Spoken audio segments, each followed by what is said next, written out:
Dans cette courte vidéo, je vais vous parler d'une nouveauté. La société Color GoPro vient d'annoncer hier, début septembre 2015, la sortie d'une nouvelle version de son logiciel d'assemblage Autopano Pro Autopano Giga. Il s'agit de la version 4.2. Bonjour à tous, je m'appelle Arnaud Frisch, passionné de photographie panoramique. Je tiens un guide de la photographie panoramique depuis 2002 sur Internet. Et donc, je vais faire le tour avec vous des principales nouveautés de cette nouvelle version 4.2 d'Autopano Pro Autopano Giga. Donc, bienvenue à tous sur ce guide de la photographie panoramique. Ce guide est accessible à l'adresse suivante www.guide-photo-panoramique.com. Il existe en deux versions, français et anglaise.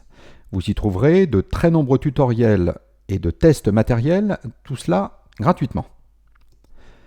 Dans le cadre de cette vidéo, nous allons donc nous intéresser à la nouveauté d'Autopano Pro et Autopano Giga 4.2. Cette version est sortie très fraîchement tout début septembre 2015. Donc il y a une seule nouveauté dans cette version, mais elle est de taille, puisque Color a complètement refondu son moteur de correction des couleurs. Il va nous permettre de rattraper principalement de gros écarts d'exposition entre deux photos consécutives. Mais Color en a profité pour ajouter également un curseur d'exposition très pratique, avec une fonction également, avec deux fonctions même, également très pratiques. Nous allons le voir de manière détaillée dans le cadre de cette vidéo. Et enfin, la balance des blancs a été également retravaillée, toujours pour améliorer l'harmonisation d'un panorama, notamment sphérique. Donc, basculons dans Autopano Giga.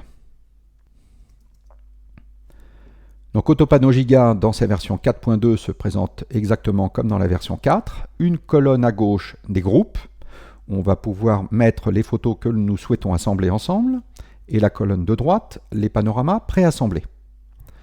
Donc ici, j'ai choisi un dossier où il y avait 8 photos pour réaliser un panorama sphérique, une photo réalisée avec un fisheye. Et pour les besoins de cette vidéo, j'ai volontairement diminué notablement l'exposition de la photo prise vers le soleil, exactement comme l'aurait fait un appareil photo en mode automatique. En mode tout automatique, le soleil aurait influencé négativement la cellule, et donc la cellule, pour compenser la présence du soleil, aurait réduit notablement l'exposition. Donc une photo beaucoup plus sombre que le reste du panorama prise vers le soleil. Donc il est intéressant de noter que si je vous conseille, quand vous réalisez des photos panoramiques sphériques, par exemple, de travailler plutôt en mode manuel pour éviter ce désagrément, eh bien il est intéressant de noter que pour tous les amateurs qui travaillent principalement en mode automatique, le nouveau moteur de correction des couleurs 4.2 va considérablement améliorer le résultat. Mais il ne faut surtout pas oublier également, donc, dans le cadre d'utilisateurs qui regarderaient cette vidéo et qui sont utilisateurs professionnels, il n'est pas à négliger que parfois, eh bien, on ne peut pas contrôler parfaitement toute l'exposition d'une photo, parce que par exemple un nuage est passé devant le soleil. Eh bien, nous allons voir que la productivité sans cesse du logiciel Autopano est améliorée grâce ici, dans cette version 4.2, à ce nouveau moteur de correction des couleurs. Donc c'est vraiment une nouveauté qui intéresse les pros autant que les amateurs.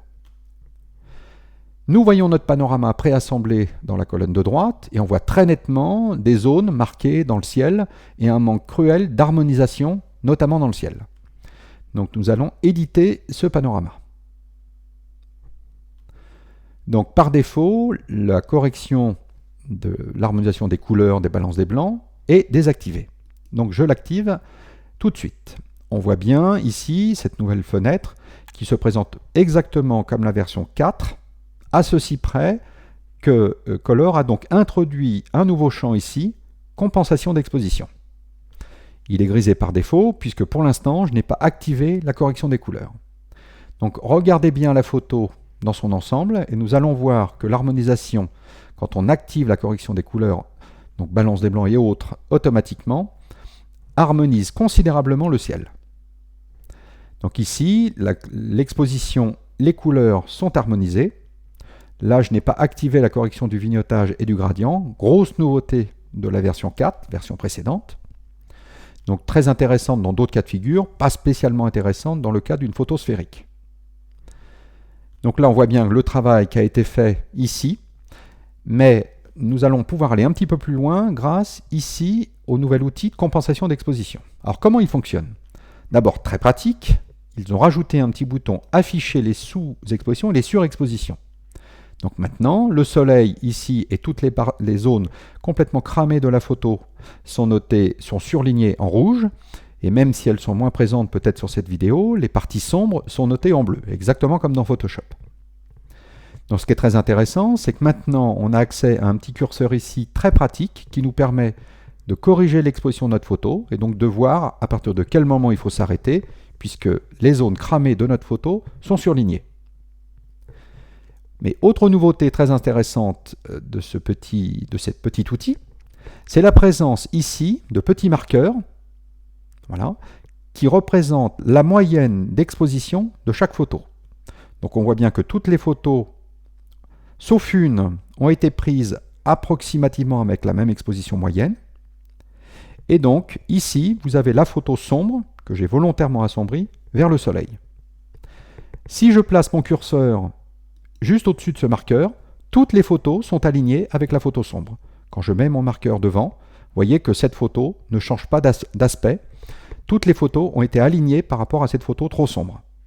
Si je me remets ici vers le 0, donc la moyenne des photos claires, eh bien non seulement je retrouve une clarté et surtout une homogénéité, même sur cette fameuse photo qui a reçu la compensation d'exposition du nouveau moteur. Donc vraiment, cet outil-là, très pratique pour savoir comment un peu on a travaillé. Là, on voit bien que les photos ont été principalement prises avec la même exposition, sauf une. Donc voilà, nouvel outil très très pratique pour pouvoir travailler rapidement. Donc je vous laisse faire vos propres essais et utiliser ce nouveau moteur, ce petit curseur, ici, tous ces marqueurs, pour essayer de récupérer certaines photos que vous auriez eu du mal à harmoniser avec les précédentes versions d'Autopano à partir donc de la version 4. Donc maintenant, je vais vous montrer dans Photoshop le résultat d'un assemblage donc avec et sans correction avec la précédente version 4.0 et la nouvelle version 4.2. Donc ici, on se retrouve avec une photo panoramique. Donc là, on voit très nettement qu'il n'y a pas d'harmonisation dans le ciel. Donc c'est avec la version 4 sans l'harmonisation. Et maintenant, la version 4.2 est toujours pareil, sans harmonisation. Maintenant, nous voyons la version harmonisée de la version 4. Et on peut voir que si le ciel a été largement harmonisé, on ne voit plus vraiment de zone de transition. En revanche, le soleil, là, est vraiment caché et on a une grande zone blanche qui ne nous permet plus de distinguer précisément le soleil tel qu'on le voyait sur la photo originale. Contrairement à la version 4.2, qui elle permet une harmonisation tout aussi belle, voire un petit peu plus belle. Enfin, évidemment, là sur cette photo-là, on peut considérer que sur la version 4, il y avait déjà un très très beau travail de réaliser. Mais maintenant, cette version 4.2 permet de conserver un aspect parfait également sur le centre de cette photo, ce qui n'était pas le cas avec la précédente version.